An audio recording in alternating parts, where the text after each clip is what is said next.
Since ancient times, Christians have been engaged in a battle to stay faithful. Sometimes the battle is with flesh and blood. Sometimes it is in our own hearts. Sometimes we are contending against unseen forces that threaten to undo us. Paul paints a picture of the battle we're engaged in Ephesians 6.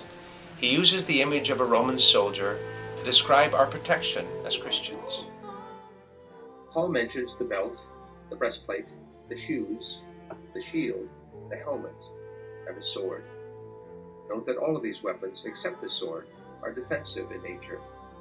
They are meant to protect the believer from attack. The sword, on the other hand, can be used offensively. Considering that Paul links the sword with the Word of God, he imagines it being used for good things and not for bad. Hebrews 4:12 says, "For the Word of God is full of living power. It is sharper than the sharpest sword, cutting deep into our innermost thoughts and desires. It exposes us for what we really are." You might recall the Old Testament story of David and Goliath. The Philistine giant Goliath has been traumatizing the people of Israel. No one dares stand up against him. A call goes out through the land for someone brave enough to fight this enemy. A young shepherd boy named David volunteers for the job. "I will go fight this Philistine," he says. People tell him he's crazy. "There is no way you can go against this Philistine. You are only a boy." And he has been in the army ever since he was a boy. But David persisted. "I have been taking care of my father's sheep," he said. "When a lion or a bear come to steal a lamb from the flock, I go after it with a club and take the lamb from its mouth. If the animal turns on me, I catch it by the jaw and club it to death. I have done this to both lions and bears, and I'll do it again to this Philistine too, for he has defied the armies of the living God." And then David added, "The Lord who saved me from the claws of lions and bears will save me from this Philistine." David was first decked out in protective armor, a helmet and a coat of mail and a sword. He could hardly walk, so he took the armor off. His courage to face Goliath came not from the armor, but from the sure protection of the living God. On the way to face his enemy, David stopped at a stream. He picked up 5 smooth stones. He put them in his shepherd's bag.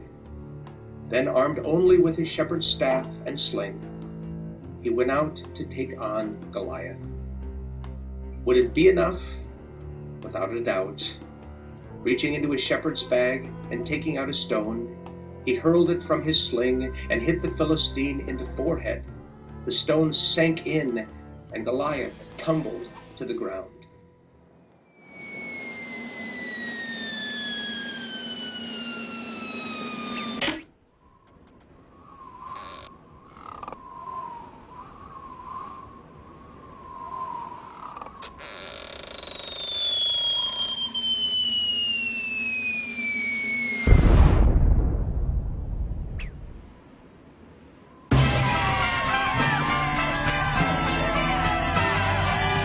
The Philistines were so scared of Dave that they all ran away and hid, and Israel was saved.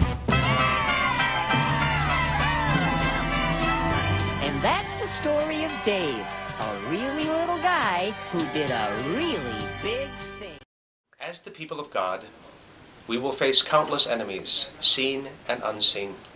Whether we come with 5 smooth stones or all of God's armor, the important thing is to rely on the strength and power of the living God.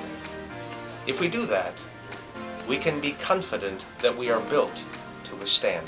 Just want to be together.